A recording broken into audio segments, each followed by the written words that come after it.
What do you do when your spouse hates you? We started this conversation in the last episode of Relationship Radio, but it's one that we get so many questions about that we are continuing the conversation today, highlighting the key things that you need to know and what you can do if you feel like your spouse hates you. And be sure you stick around all the way to the end. We're going to be answering some of our listener submitted questions, and you don't want to miss them. They are so good. Let's dive into this episode of Relationship Radio. This is Relationship Radio, an extension of Marriage Helper International, hosted by renowned marriage and relationship expert Dr. Joe Beam and CEO of Marriage Helper, Kimberly Beam Holmes. We answer your questions directly with research-based principles that you can implement immediately. Regardless of the situation, what we teach will not only make your relationships better, but will also help you to become the best version of yourself along the way. Don't forget to like, subscribe, and click the bell to turn on notifications. Turn up the volume and prepare to take notes as we begin this week's episode of Relationship Radio.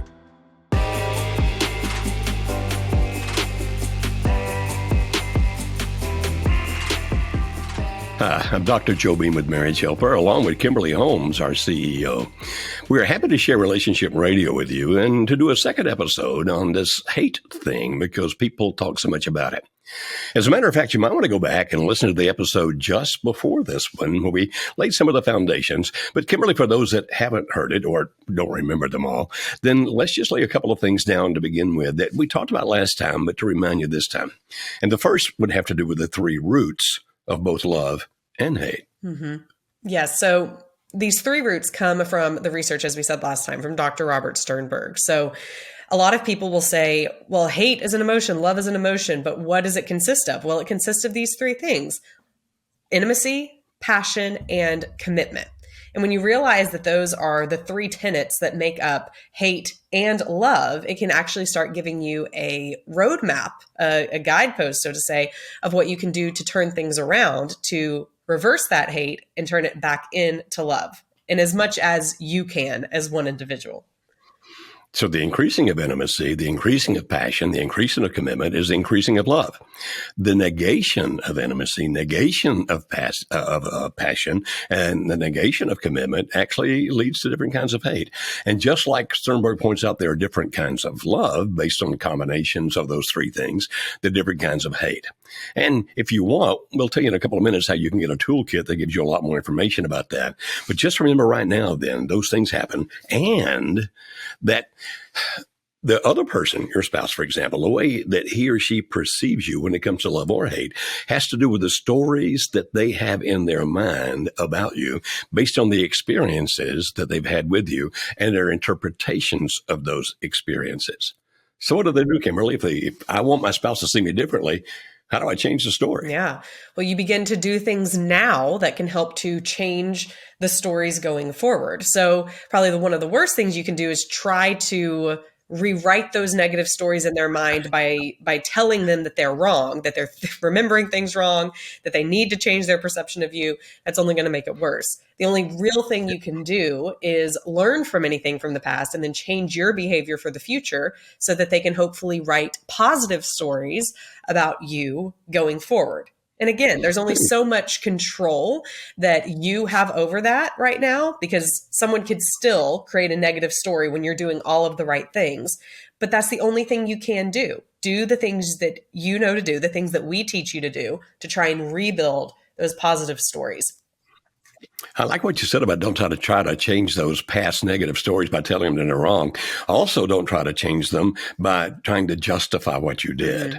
Well, I know that, but here's the reason. In other words, where you don't take responsibility, because that typically also puts them in the mindset of thinking more negative stories about you.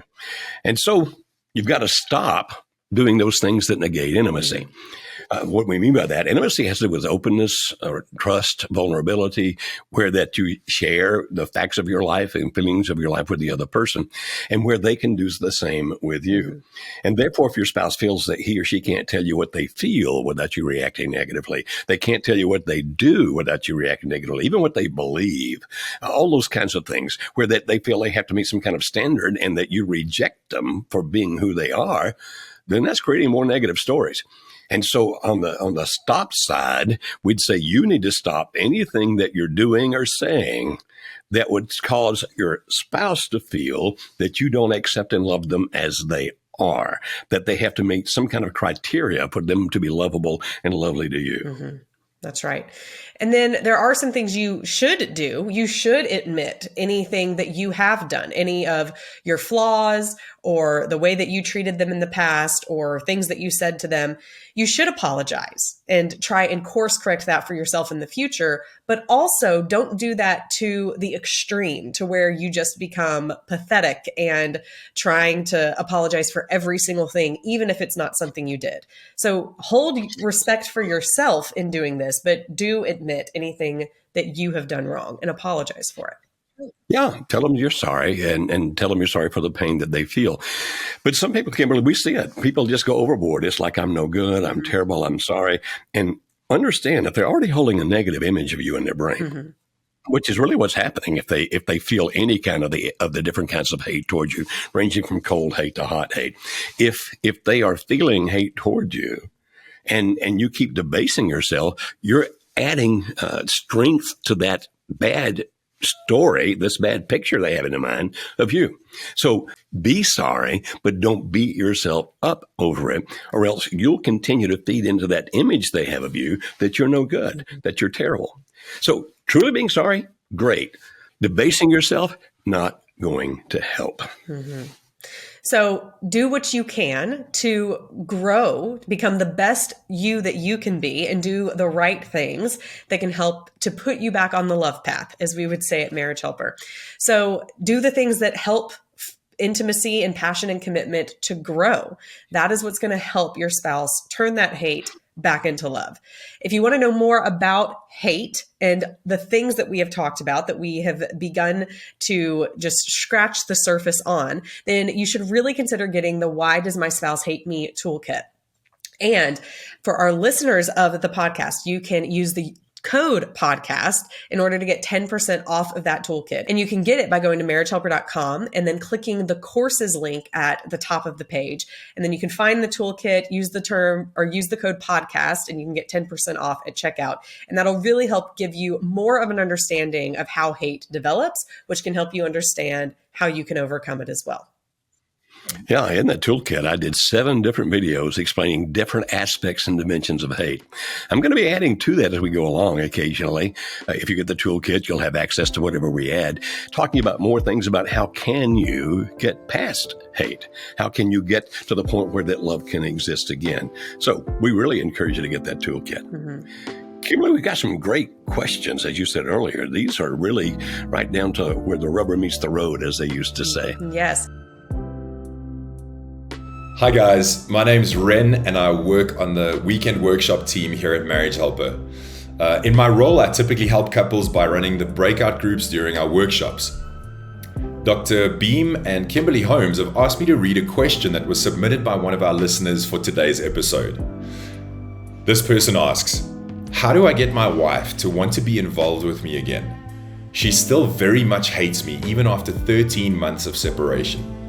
I had issues with alcohol and porn use, but I'm now 23 months sober from alcohol and 9 months free of porn use. I'm in a 12-step program for both issues. If you get the Why Does My Spouse Hate Me toolkit with a 10% discount that Kimberly just offered, so good for you.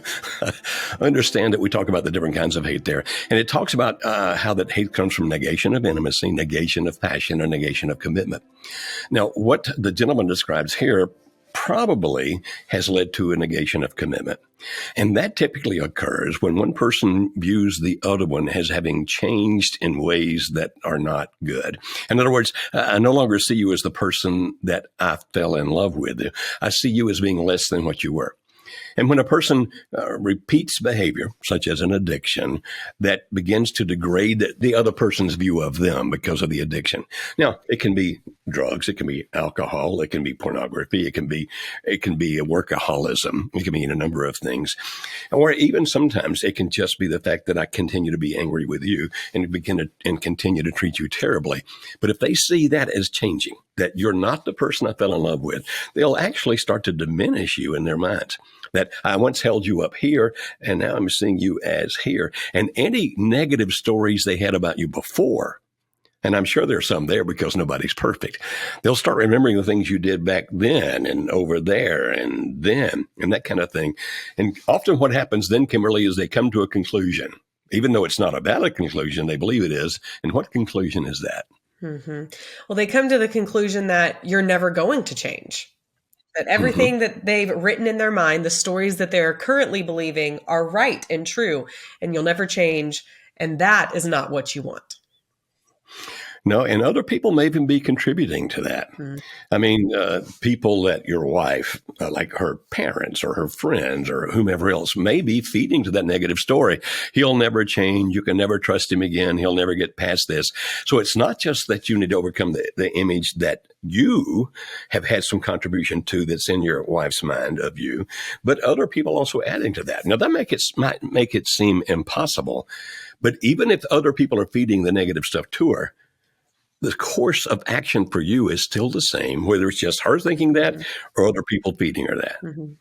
Consistent behavior, consistent positive behavior, doing the right things and not doing the things that are going to destroy love. Or as we would say it, doing the things that will build love and help rewrite the stories, and stop doing the things that are going to destroy love or create those negative stories. But that's it. It's that consistency over time. Mm-hmm. Now, we're happy that you're in 12-step programs, and we're happy that you're dealing with your addictions. Good for you. I mean, that takes strength, more power to you. But understand that you can't use that information and feed it to your wife thinking somehow that's going to change the way she thinks of you. See, I'm sober this long now. See, I'm in this 12-step program. See, I'm doing this and that, the other. Because that smacks of maybe, maybe not. I mean, I know that's what you're saying, but if you're doing that just for me, I don't know if you're going to continue to do it. You have to be continuing to do it because of you and who you want to be. So understand that this consistent behavior, you can't make your wife feel differently about you. And if you try to use this information to somehow try to persuade her that you're different, then that persuasion in all likelihood is going to backfire. Mm-hmm. It's not going to be by persuasion. It's going to be by demonstration. Mm-hmm. Kimberly, what's a better way to say that? I think that's it. The only thing I would add, though, is if you only got involved in these 12-step programs and doing these things in order to bring her back, like to do it kind of as a, what do they call it? They call it peacocking. Like you do it as a show in order to get the person's attention, then that's not the right motive. So make sure your motive is right, that it's for you to become the best version you can be. And then let that just exude from you. And let that be what she sees, what other people see, because it's truly who you are and what you're doing. And that is, if anything, what's going to change the way she feels and lead her back. It's going to be that. So it sounds kind of simple, although it can be hard to do. The negation of commitment comes from the other person seeing you as not the person that you were before. So that's the negation of commitment. And actually, it's not just that they choose not to be committed. They actually start winding up being committed to be against you. Committed to not be with you because of the way they see you now. So don't panic when you understand that that's what she wants. Not just that she's seeking not to be committed, but she's actually seeking an anti-commitment. I'm committed against you, not for you. Don't panic. It's part of the process. She fell in love with you once. She can fall in love with you again if you do what we're talking about. Stop the addictions, stop any negative behavior, and don't try to make intimacy happen. Don't try to make passion happen. If those doors open, wonderful. And don't panic about her commitment against you. It's amazing how things can change with time, which actually I think leads us to the next question, Kimberly. Our next question is being read by Petra Blank. So Petra is part of our coaching team and one of our great coaches that does great work and works one-on-one with clients, just like our listeners. Petra, thanks for reading this question. Thank you, Dr. Joe and Kimberly, for the introduction. Here's the question one of our listeners has asked. Is there ever a point where there has been too much damage done to the relationship to reverse your partner's opinion of you? My husband left me when I was 9 weeks pregnant and I had a major breakdown. I cut him off for 4 months as I wasn't emotionally stable enough to see him. Now I want to repair the relationship, but I worry that it's too late. Is there any hope for my situation? This may sound like some kind of la-la thing, but we've been working with marriages since 1994, working with marriages in crisis since 1999. So we've been doing this a while, working with thousands and thousands and thousands of marriages over those decades. And right now, we're working with more marriages every year than ever in our history before. So please understand this. When you say, well, is it too late? Is it too much damage? That kind of thing. We believe that you give up if the other person dies, or if they marry somebody else. Until such time as that, there's always hope, no matter what they're saying, no matter what their friends are saying, no matter how far apart you are emotionally, no matter how far apart you are in actual distance, like on different sides of the world.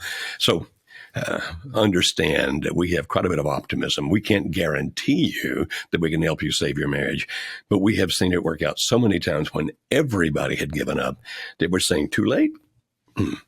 Well, only if he's married somebody else or if he has passed on, God forbid. And besides that, Kimberly, time changes things, doesn't it? Mm-hmm. Time does change things.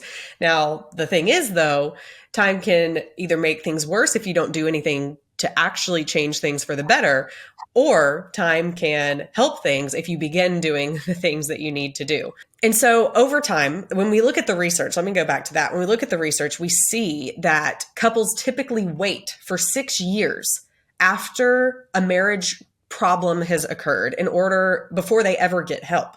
So 6 years. In that 6 years, things are not getting better. That damage that this person talks about in the question, is there too much damage? Well, the question really is, have you actually begun to do the things to course correct, to bring your marriage back to where it needs to be, or have you not? Because you can spend time working on doing the right things, doing what you can to save the marriage, forgiveness, all of the things that we teach at Marriage Helper. And we have seen the situations that many people would say there was too much damage come back and be stronger than ever before. And so only time can tell that, but time spent doing the things that can actually bring your relationship back together and make it stronger than ever. That is the real measure. It's not just the time, it's what are you doing with that time? Yeah. Even when we hear the spouse say there's too much damage, we've experienced that with time, doing the right things. Even the person who once believed that firmly, actually, it will change. So is it possible? Absolutely. And so here's a suggestion for you. Rather than trying to put things back together between you and your husband, the fact that you have a child together is a pretty important thing here. And so we suggest that you first concentrate on helping your husband establish a good relationship with the child. Not necessarily with you to begin with, but with the child. The child needs that. He needs that. And you need the help in the co-parenting. So we'd say start there, focus on that. But that also gives an opening, because that means you're going to have some kind of communication together. And in that communication together about the child, with time, if you're patient. So what do I mean when I say patience, Kimberly? How can we better explain that?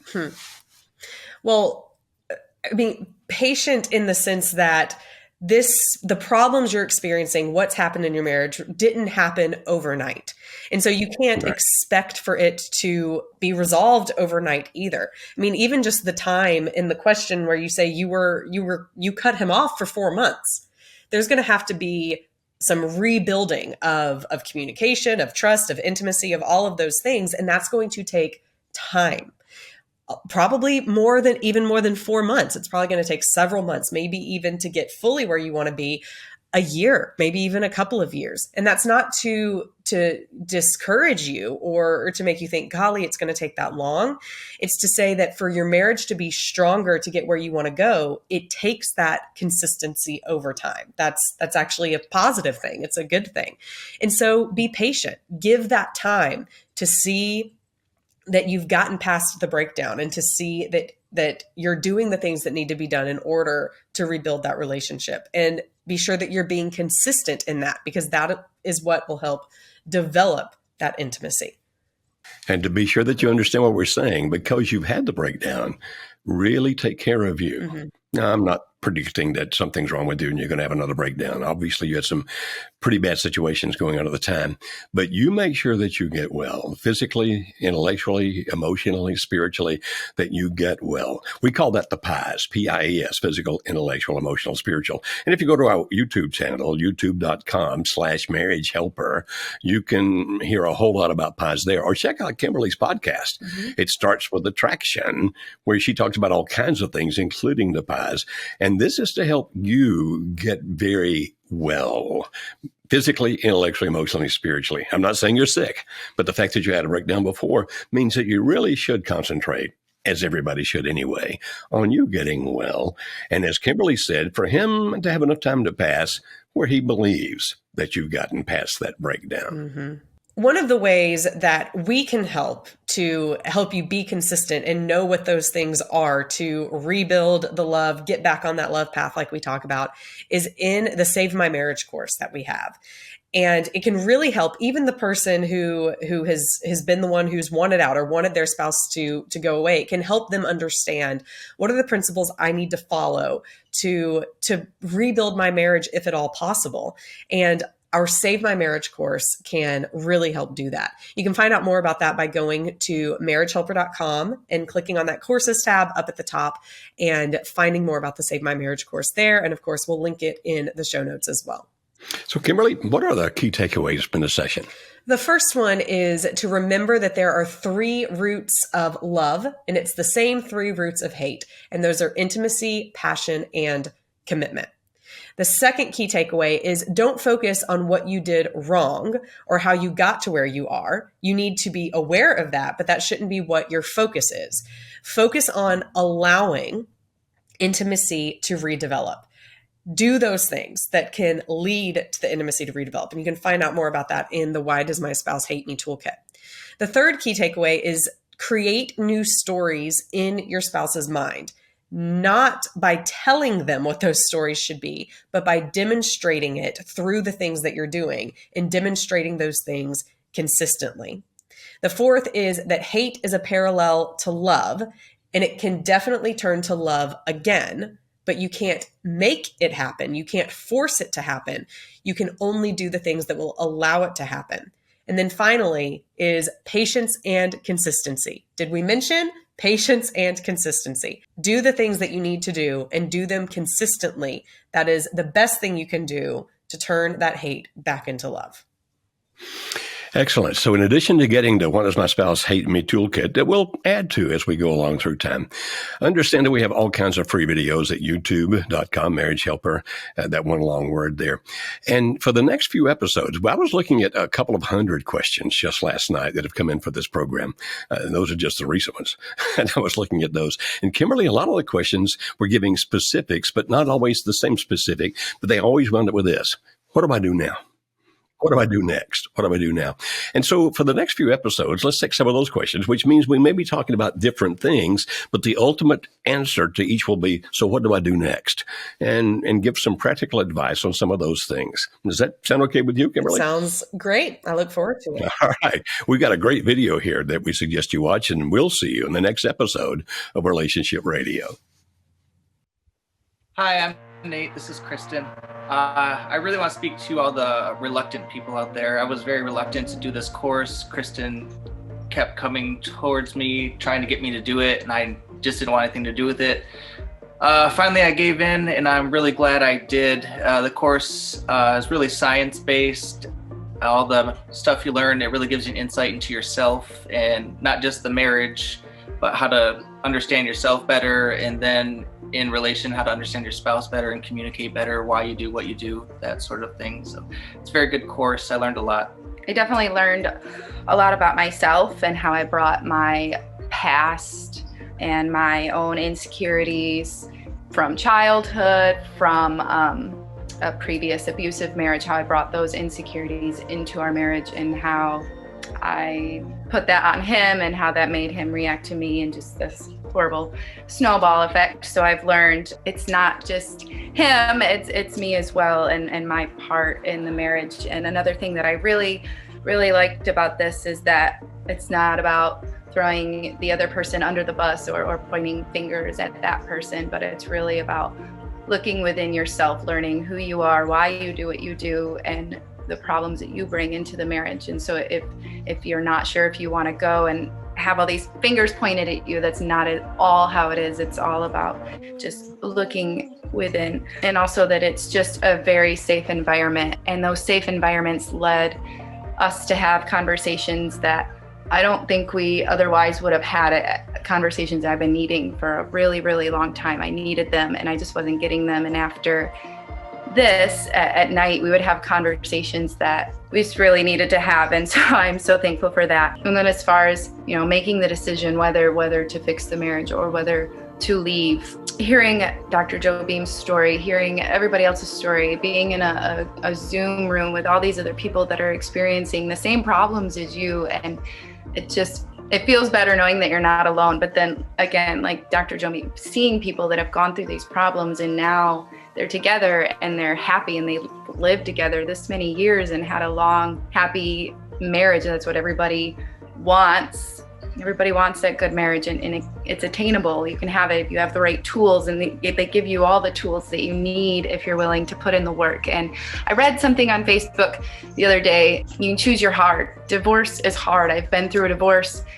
It tore me apart. It tore my kids apart. And even though that divorce I knew had to happen, it was the best thing for me and the children, it was very hard for me, and it was very hard for my kids. So you choose your heart, and this is the heart I want to choose. It's hard, but you can see through all the people that have made it, it's worth it. So when you're deciding that, you just have to look at whether that person's a good person. Do they deserve the forgiveness to be able to move forward? Are they willing to work on it with you? I just learned a lot, and it was all very worth it. Thank you for joining us for this week's episode of Relationship Radio.